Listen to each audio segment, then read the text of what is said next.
Leo tulikuwa tunafanya ukaguzi wa njia ya kusafirisha umeme ya kutoka Chalinze kuja hapa Zuzu, kwa sababu tuna kituo ambacho kilikuwa kipo na kinaendelea kufanya kazi.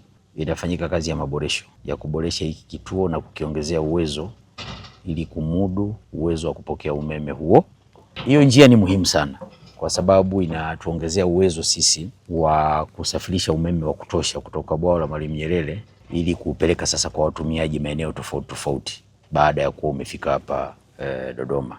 Umuhimu wa mradi wenyewe, tulisaini mkataba na mkandarasi wa nyongeza ili aweze kumaliza kazi hii haraka. Ilikuwa amalize kuanzia mwezi wa 9 na kuendelea, tunataka amalize mwezi wa 8. Kwa hiyo tulikuwa tunapita kuangalia kile tulichokubaliana mwezi wa 8 mradi utakwisha. Kuna sura hiyo. Tumeanzia huko Dumila na tumeshuhudia vifaa viko pale vya kutosha vya kumaliza mradi, lakini tulikuwa tunakubaliana juu ya idadi ya wataalamu wa nyongeza wa ziada watakaoweza kuhakikisha tunafupisha huo muda mpaka mwezi wa 8.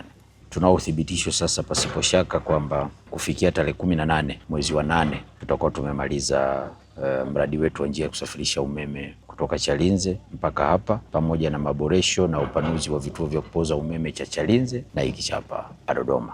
Kimsingi mradi huu unafadhiliwa na serikali ya Jamhuri ya Muungano wa Tanzania kwa asilimia zote 100 na una thamani ya bilioni 514. Kwa sasa mkandarasi anaendelea na kazi na mradi umefika asilimia 82.5.